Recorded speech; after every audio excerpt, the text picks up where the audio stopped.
Salam, salam, outsider, le débrief commence maintenant. Le Barça l'emporte aujourd'hui 2-1 à l'extérieur sur le terrain de Valladolid. Une très belle performance de la part des Coolers dans une semaine très compliquée. Le calendrier, on le connaît depuis plusieurs semaines. Ils sont dans un enchaînement de matchs qui est très difficile, mais un enchaînement de matchs qui est décisif. Si le Barça se fait du mal, si le Barça a de l'abnégation, s'ils sont prêts à souffrir, s'ils sont prêts à tout donner, dans quelques semaines, on va être très sérieux. Dans 4 semaines, peut-être que le Barça pourra être au sommet de l'Europe en disant qu'ils ont fait un triplé. Copa del Rey, Liga, Ligue des Champions.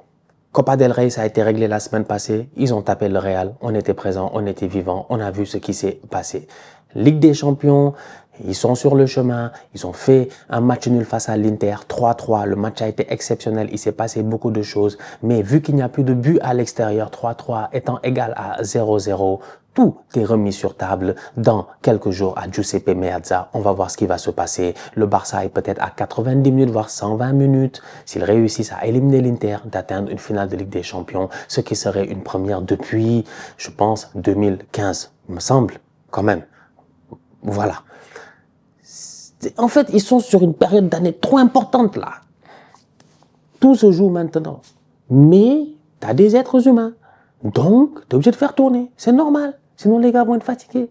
Donc, du coup, ton Ferran Torres, qui est devenu Ferran Superstar Torres, qui joue énormément ces derniers temps, aujourd'hui, quand tu arrives face à Valladolid, tu es obligé de le mettre sur le banc et de mettre en attaque un boy comme Pau Victor. Ton Lamine Yamal, t'as pas trop le choix. C'est un top player. Il a 17 ans. Il est très, très fort. Il a l'opportunité peut-être de jouer face à son ami d'enfance, Aznou, qui joue au niveau de Valladolid. Tout ça, c'est des belles histoires, mais Hansi Flick, ça ne l'intéresse pas. Lamine Yamal doit se reposer. Il a besoin d'un Yamal à 300% face à Di Marco, Bastoni et Mkhitaryan. Du coup, qui joue Danir.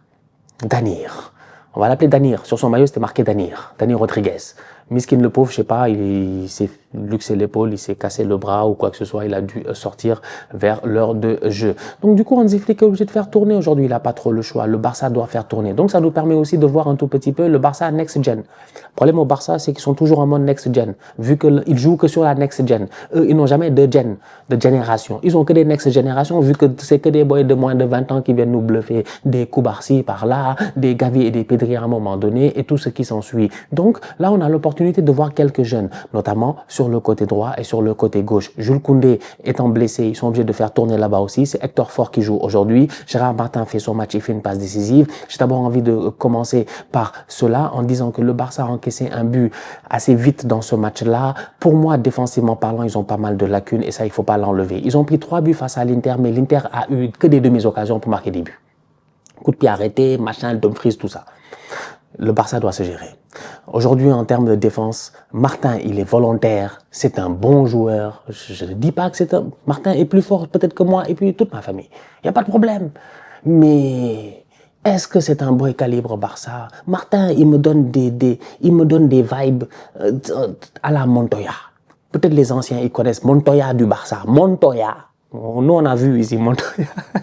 Pas Montoya sur les réseaux sociaux qui court dans comment on appelle ça, l'île de la tentation, Espagne. Non. On parle de Montoya, défenseur latéral au niveau du Barça. Il me donne ces genres de vibes-là. C'est-à-dire un boy qui est un très bon joueur, qui pourrait être titulaire sûrement n'importe où dans le championnat, mais tu te poses des questions réellement, est-ce que c'est un boy calibre Barça? Quand il passe de Baldé à Martin, il y a totalement une grosse différence et ça se voit. Donc du coup, sur le côté, aujourd'hui, je suis désolé, tu donnes trop d'espace aux joueurs de Valladolid, sors sur lui. Plusieurs fois, j'ai vu des ballons dans le dos de la défense du Barça. Plusieurs fois, j'ai vu les latéraux du Barça ne pas être agressifs. Le boy Martin n'est pas assez agressif. C'est le même problème qu'ils ont eu face à Dumfries.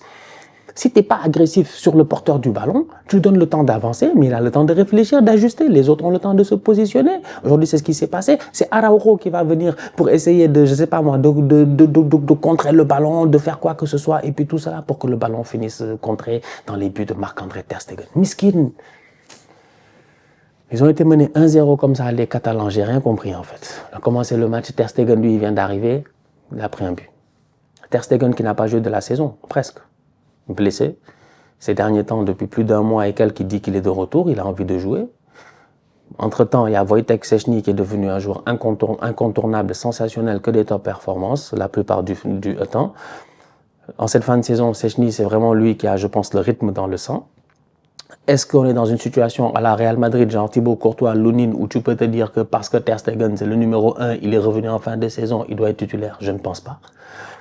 Le pauvre aujourd'hui, il n'a pas de chance. Le ballon est contré, je pense qu'il n'y peut absolument rien. Je pense qu'il est battu et il encaisse un but. C'est dommage. Peut-être qu'il aurait pu s'en sortir avec un clean sheet. Malheureusement, ils ont encaissé un but. Mais globalement parlant, Marc-André Ter Stegen n'a pas été mauvais aujourd'hui. Donc du coup, moi, je suis d'accord sur le fait que Martin a une passe décisive. Hector Ford, il n'a pas beaucoup de temps de jeu, mais il est débrouillard. Mais n'empêche que je sens vraiment une grosse différence entre Baldé, Koundé, et Martin et Hector Ford. Et à ce stade-ci de la compétition, sachant que tu as l'Inter à jouer dans quelques jours, sachant que tu as un Classico dans une semaine et que le Real, jusqu'à présent, ils n'ont pas encore réellement abdiqué parce que mathématiquement, ils peuvent encore être champions. Rien n'est encore fini, rien n'est encore scellé.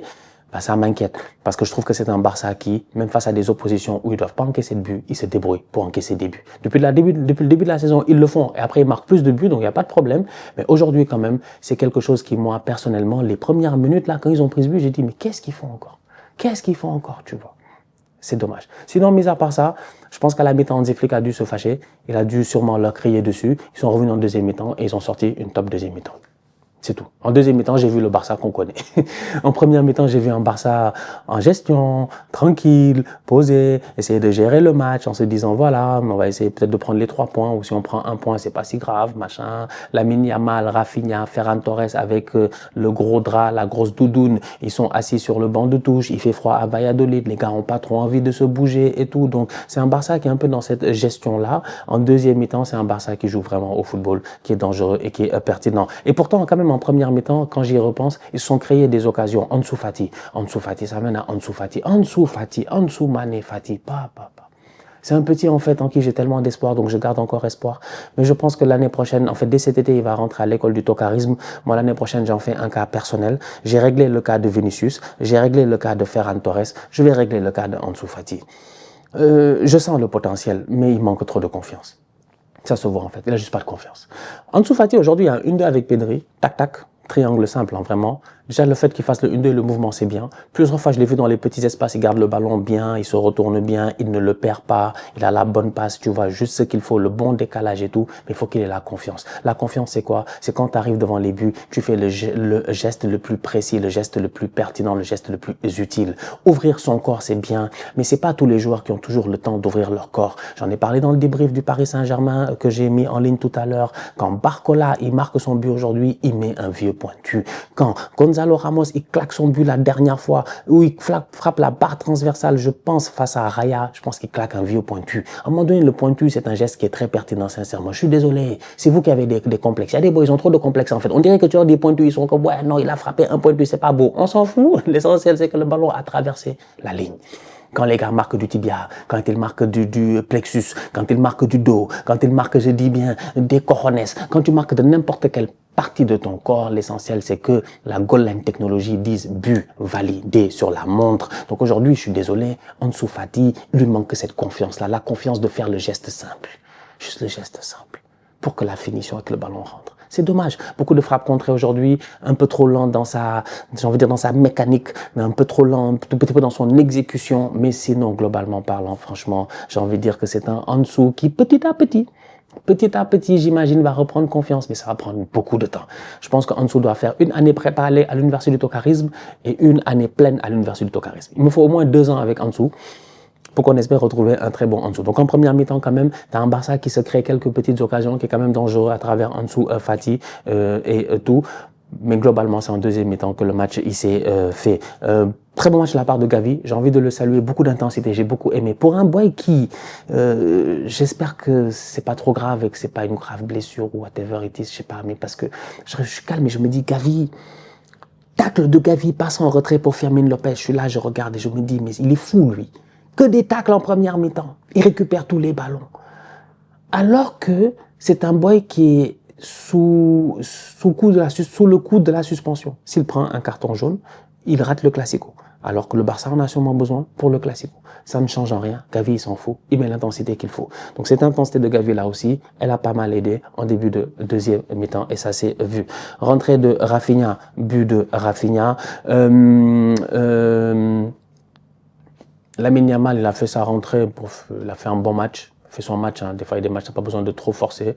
En début de deuxième mi-temps, 15 minutes, ils ont accéléré, ils ont plié le match. Rafinha, Fermin Lopez, c'est logique. Victoire 2-1 du Barça. Je pense qu'il n'y a pas grand-chose à dire. C'est tout à fait normal. C'est le premier du championnat qui jouait face au dernier du championnat. Bon.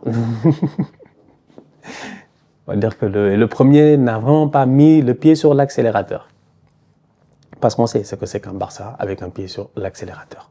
Donc voilà, en attendant le match face à l'Inter cette semaine, en espérant que l'infirmerie du Barça, ils vont se gérer et qu'ils vont ramener la plupart des boys au top le plus rapidement possible, surtout défensivement parce qu'ils en ont besoin. Le match face à l'Inter risque d'être difficile, vu que c'est 3-3, tout match nul au match retour nous amène en prolongation, donc tout est possible, franchement. Tout est possible ce mardi. J'ai hâte de voir ce que ça va donner. En championnat, on va voir le Real qui va jouer ce dimanche. Le Real doit se gérer parce que le Real doit au moins créer un minimum de suspense pour le Classico. Il faut que le Real gagne ce dimanche pour que le week-end prochain, on puisse dire lors du Classico que si le Real gagne, le Real revient à 4 points et que tu te dis, bon, bah, si le Barça perd un match et que le Real gagne, machin, bon, bref. Mais là, plus on avance et plus le Barça est presque assuré d'être champion. Donc, c'est compliqué. Donc voilà. Tranquille week-end. Victoire des Couleurs. Bien joué de leur part. Ils sont presque champions, je pense. Là, franchement, là, tu regardes et t'es comme... il reste 4 matchs. Je pense que s'ils en assurent 2 et demi, là, 2, je pense qu'ils en assurent 2, ils sont champions, je pense, presque. Donc voilà. La famille. On se capte cette semaine en Ligue des Champions. En fait, on se capte dès ce dimanche. Il y a le Real qui va jouer. J'ai Chelsea-Liverpool aussi. J'ai hâte de voir. Chelsea joue une place en Ligue des Champions. Ça va être chaud. Retour de Nicolas Jackson qui est en forme aussi en ce moment. Franchement, ça va être cool. Donc, j'ai hâte de voir ce dimanche ce que ça va donner. Donc, on se capte ce dimanche. Et ensuite, cette semaine en Ligue des Champions. J'espère que vous serez là. Je serai là. D'ici là, on continue à liker, on continue à partager. On s'abonne. On est ensemble. On reste en santé. Toujours le plus important. Tous outsiders.